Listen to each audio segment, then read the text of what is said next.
Inna akramakum indallahi atqakum. Yang paling mulia adalah orang yang takwa. Nggak ada. Orang yang paling mulia adalah orang yang rajin sholat. Nggak ada, Mas. Ini akibat orang belajarnya ilmu hipnosis tapi menjelaskan agama. Ini akibat orang baca bukunya falsafat tapi menjelaskan ayat Al-Quran. Jadi dabrus. Marlo, inna akramakum indallahi atqakum. Lalu dihubungkan, kamu katanya nggak ada yang paling mulia itu paling sholat. Takwa itu definisinya imtisalul awamir wajtinabun nawahi. Kamu memahami agama, memahami ayat Al-Quran tidak dimulai dengan disiplin keilmuan, ulumil Quran. Bahkan kamu tidak memulainya dengan ta'rif. Definisi takwa itu apa sih? Pembahasan kamu enak didengar. Bagi siapa? Bagi orang yang malas dalam menjalankan syariat. Argumen Anda itu seputar jangan merasa paling benar. Nah, Anda itu sedang merasa paling benar. Mana yang lebih wajib? Mana yang lebih penting antara membaca Al-Quran dan sholat 5 waktu? Di dalam perkataannya itu banyak sekali kontradiktif.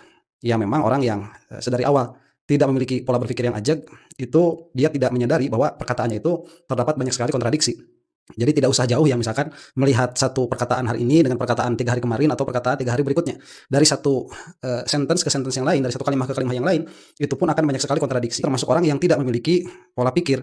Dia itu berpikir sesuai dengan hawa nafsunya. Kalau dia itu merasa paham atas suatu perkara, maka dia anggap pemahamannya itu benar.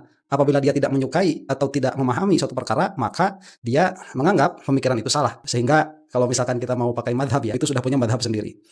Yang mana bagi saya orang-orang seperti ini seharusnya tidak membawa-bawa nama Islam. Karena Islam itu adalah sebuah kumpulan qodiyah, sebuah kumpulan ahkam, baik itu ahkam akliyat, atau itu ahkam adiyat, atau itu ahkam syariat, yang mana untuk mengetahui ahkam tersebut memiliki metodologi untuk menggapainya. Yang mereka itu tidak mengetahui nilai-nilai keislaman.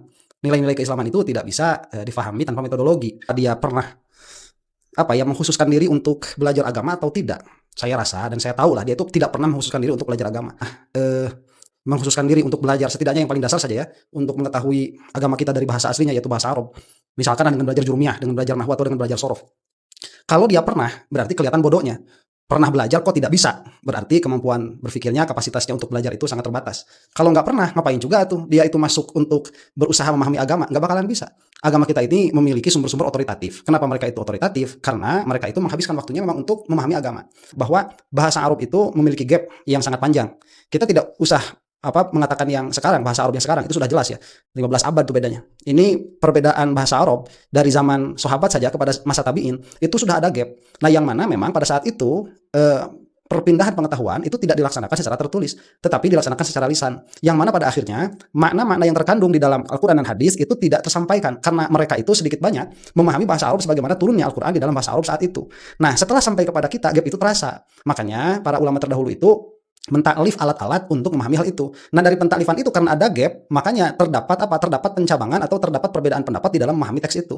Dan memahami teks ini itu adalah bagian yang paling penting karena tanpa pemahaman yang benar terhadap teks itu, maka kita tidak akan bisa untuk mengamalkan teks itu. Yang mana pada akhirnya nanti kalau orang secara serampangan dia itu katakanlah membaca suatu teks, kemudian dia itu merasa memiliki pemahaman atas teks tersebut atau atas perkataan tersebut, yang mana dia sendiri tidak mentahsin, tidak mentashih, tidak mentahqiq pemahamannya atas teks tersebut, kemudian dia serta-merta mengamalkan, disitulah terjadi banyak sekali pengamalan yang tidak sesuai dengan maksud diturunkannya Al-Quran dan hadis itu sendiri. Abu Marlo misalkan, ya itu terjadi karena keterbatasan mereka di dalam mengakses teks-teks itu sehingga mereka tidak mampu untuk memahaminya, dan mereka memahaminya hanya sesuai dengan hawa nafsu mereka sendiri, dan tatkala mereka itu mengaplikasikan apa yang mereka pahami, mereka menisbahkan itu kepada agama, yang mana itu salah begitu. Makanya kenapa disebutkan para ulama itu berkutatnya di dalam ilmu, di dalam pemahaman, di dalam tafsir, itu berkutatnya ulama.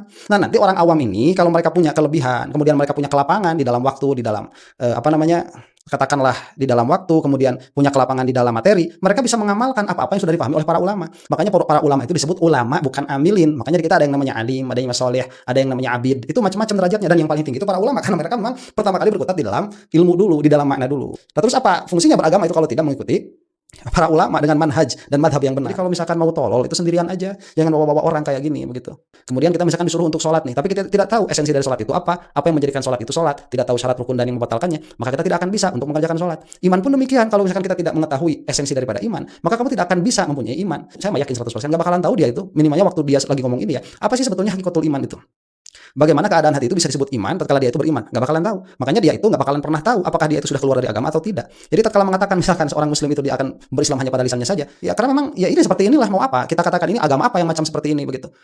Agama apa? Dia itu menafikan ilmu loh, menafikan ilmu. Jadi thalabul ilmi fardhatun ala kulli muslimin. Mencari ilmu itu wajib atas setiap muslim.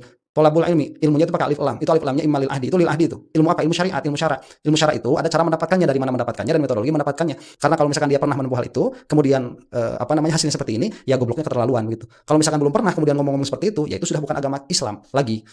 Ini berbahayanya tuh. Nah, ini kan begini, kamu itu kalau mau mengkritik suatu kelompok atau mau mengkritik seseorang atau mau mengkritik suatu hukum, itu harus memiliki metodologi. Dari sisi apa? Kalau misalkan kamu itu melihat bahwa kerjaan para ulama seperti itu jelek, terus ngapain kamu tukang kurta kritik sana sini? Yang mana kritikan kamu itu tidak lebih baik daripada kritikannya para ulama? Karena para ulama itu tatkala mereka mengkritik qadhiyah.